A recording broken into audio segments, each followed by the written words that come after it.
कहीं कट गया है ब्लड में, थ्रोम्बिन उठ जाएगा, कभी कट गया, कहाँ गए, ये थ्रोम्बिन अब तीसरे जमता है। ब्लड जमने की क्रिया को हम लोग कैस्केडिंग प्रोसेस कहते हैं। कैस्केडिंग प्रोसेस क्या होता है? ब्लड का जमने की क्रिया कैस्केडिंग कहलाती है। Clotting of blood is known as cascading. It takes 4 minute approx. 4 minute का ये समय लेता है ब्लड को जम जाने में। कहीं भी देखिएगा ना, कहीं कट जाएगा तो आप देखिएगा लोग दबा देते हैं, इन्हें 2-4 दिन तक दबा के रखते हैं, नहीं 5-10 मिनट दबा के रखते हैं ताकि खून का थक्का बन जाए, फिर छोड़ देते हैं, ब्लड आना रुक जाता है। तो ये था कैस्केडिंग प्रोसेस कहलाता है। इसके 4 स्टेप होते हैं। सबसे पहला जो होता है थ्रम्बोसाइट। आप याद कीजिए पार्ट 1 में हम बताए थे प्लेटलेट को ही थ्रम्बोसाइट कहते हैं। डेंगू में यही प्रभावित हो जाता है। थ्रम्बोसाइट क्या करता है, जैसे कहीं कटता है तो ब्लड में तो घूम ही रहा है थ्रम्बोसाइट, प्लेटलेट घूम रहा है, WBC भी घूम रहे हैं, RBC भी घूम रहा है, प्लाज्मा भी घूम रहा है, सब कुछ घूम रहा है। लेकिन जो मेन फंक्शन यहाँ है वो थ्रम्बोसाइट का है। थ्रम्बोसाइट यानी प्लेटलेट जैसे कटता है तो वायु के संपर्क में आ जाता है, और वायु के संपर्क में आते वो बन जाता है थ्रोम्बोप्लास्टिन। थ्रम्बोसाइट वायु के संपर्क में आते क्या बन जाता है? थ्रोम्बोप्लास्टिन। स्टेप फर्स्ट कंप्लीट, ये हो गया थ्रोम्बोप्लास्टिन। अब स्टेप 2 में चलते हैं। इस थ्रोम्बोप्लास्टिन को यहाँ लाते हैं। ये थ्रोम्बोप्लास्टिन शरीर के अंदर बैठे हुए कैल्शियम से जाके दोस्ती कर लेता है, और कैल्शियम से जाके कहता है ए कैल्शियम चचा उठिए, सबसे बड़का दिक्कत हो गया हमारा, कट गया, चलिए जमाया जाए। तो कहेगा कि हम कैसे जमाएंगे? तो कौन? थ्रोम्बोप्लास्टिन कहता है कि हमको एक आइडिया है, हमारे बॉडी में एक कुंभकर्ण है जो सो रहा है, उसका नाम है प्रोथ्रोम्बिन, इसको उठाइए। तो ये दोनों जाके उठाते हैं प्रोथ्रोम्बिन को, ए उठिए उठिए प्रोथ्रोम्बिन, उठ उठ उठ उठ उठ। तो प्रोथ्रोम्बिन सुतल रहता है, जैसे उठेगा तो उसे कहेंगे थ्रोम्बिन, सुतल है तो प्रोथ्रोम्बिन, उठ गया तो थ्रोम्बिन। अब थ्रोम्बिन को इंफॉर्मेशन दिया गया है कि जैसे तुमको कोई उठाए तुम समझ जाना कहीं ना कहीं कट गया है ब्लड में, थ्रोम्बिन उठ जाएगा, कभी कट गया, कहाँ गए, ये थ्रोम्बिन। अब तीसरे स्टेप में आ जाइए। तीसरे स्टेज में ये थ्रोम्बिन, अब इन लोग का तो काम हो गया, ये थ्रोम्बिन जाके उठाएगा फाइब्रिनोजेन को, कहेगा फाइब्रिनोजेन उठ उठ उठ उठ उठ। फाइब्रिनोजेन को ये जाके उठाएगा, ए उठ उठ उठ, फाइब्रिनोजेन उठ जाएगा, कहे क्या हुआ, कहे कट गई, ब्लड निकल तू, कट गया।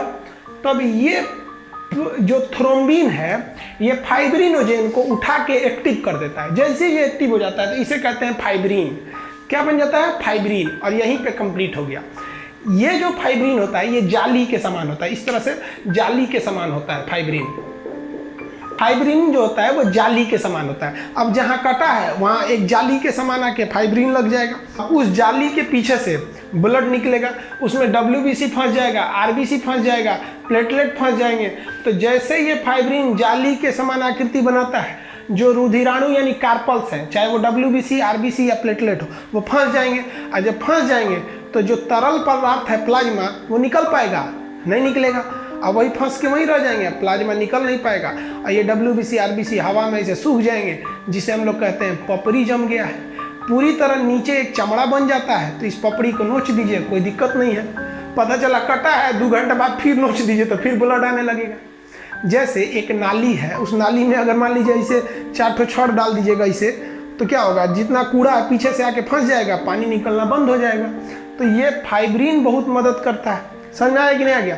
और ये ब्लड जम जाता है। इसी ब्लड को जम जाने को खून का क्या कहते हैं? थक्का जम जाना, जिसको पपड़ी उपड़ी कहते हैं। कहीं कट उठ जाएगा, देखिएगा ना, जम जाता है। समझ में आ गया? ब्लड जमने के कितने स्टेप? 4। सबसे पहला स्टेप क्या था भाई? हमारे ब्लड का कौन सा भाग लिया था? प्लेटलेट यानी थ्रोम्बोसाइट। जैसे कटा, थ्रोम्बोसाइट वायु के संपर्क में आया, क्या बन गया? थ्रोम्बोप्लास्टिन। यह थ्रोम्बोप्लास्टिन कैल्शियम के साथ दोस्ती करके प्रोथ्रोम्बिन को एक्टिव कर दिया, यानी जगा दिया। तो प्रोथ्रोम्बिन क्या बन गया? थ्रोम्बिन बन गया। स्टेप 3, यह थ्रोम्बिन फाइब्रिनोजेन को एक्टिव कर दिया, तो ये फाइब्रिनोजेन क्या बन गया? फाइब्रिन। कहेगा फाइब्रिन की आकृति कैसी होती है? जालीनुमा। इसमें क्या जम जाता है? तो रुधिराणु जम जाते हैं, और ब्लड क्या हो जाता है? थक्का बन जाता है। तो ब्लड के थक्का होने में कहाँ गया विटामिन के?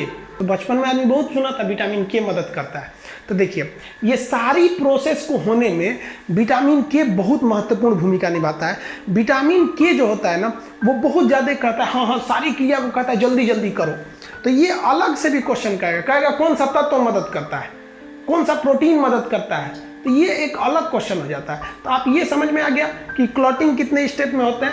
आप एक इसका स्क्रीनशॉट लीजिए, फिर हम अभी समझाते हैं कि क्लॉटिंग के और कौन कौन से तत्व भाग लेते हैं। ब्लड क्लॉटिंग का हम एक समरी समझते हैं शॉर्टकट में क्या होता है, उतना तो हम आपको चारों स्टेप बताएं। अब उसी चारों स्टेप में से हम आपको एक समरी निकाल के बताते हैं। कहेगा कि ब्लड के जमने में कौन सा रुधिराणु यानी कौन सा कार्पल्स मदद किया था। तो क्या WBC मदद किया था, RBC किया था? नहीं, उस समय मदद किया था थ्रोम्बोसाइट यानी प्लेटलेट। तो रुधिराणु में कौन मदद किया? तो प्लेटलेट मदद किया। याद रखिएगा, रुधिराणु में प्लेटलेट। प्रोटीन में कौन प्रोटीन? तो देखिए फाइब्रिनोजेन और प्रोथ्रोम्बिन। फाइब्रिनोजेन बन गया था फाइब्रिन और प्रोथ्रोम्बिन बन गया था थ्रोम्बिन, यानी ये दोनों प्रोटीन हैं जो मदद किए। कौन सा तत्व यानी धातु था? याद कीजिए, कैल्शियम। और विटामिन में कहेगा तो विटामिन के। अब ले भाई विटामिन के, ये आप लोग याद रखते हैं विटामिन के। अब ये देखिए, ये ब्लड के क्लॉटिंग का एक नेगेटिव इफेक्ट है। अगर ब्लड शरीर के अंदर ही क्लॉट कर गया, अगर शरीर के नस में ही जाम होके बैठ गया, तो वो नस फटने लगेगा और पीछे से प्रेशर मारेगा ब्लड उसको। हमारा ब्लड प्रेशर कितना होता है? 120 जाने का और 80 आने का। और वहीं रास्ते में जम गया अगर ब्लड, तो क्लॉट अगर हो गया तो इधर से मार के फाड़ देगा उसको। तो अगर रास्ते में ब्लड जम गया तो फाड़ देगा नस, और इस नस के फट जाने को कहते हैं हेमरेज। तब हेमरेज के लिए कौन सा विटामिन जिम्मेदार है? के। अगर जमा दिया ना विटामिन के तो फिर हेमरेज हो जाएगा। और यह अक्सर ब्रेन में ही होता है, क्योंकि ब्रेन के नसें बहुत पतली होती हैं, उसमें खुद ही जगह नहीं होता है, उसी में जाके वो क्या हो जाता है? बैठ जाता है, तो हेमरेज हो सकता है। तो शरीर के अंदर ब्लड जमना मौत को खुली चुनौती है। अगर जम गया ब्रेन में तो मर जाएंगे। तो क्लॉट शरीर के अंदर नहीं करना चाहिए। तो समझ में आ गया। इसीलिए शरीर के अंदर एक एंटी क्लॉटिंग एजेंट बैठा है जिसे कहते हैं हेपेरिन।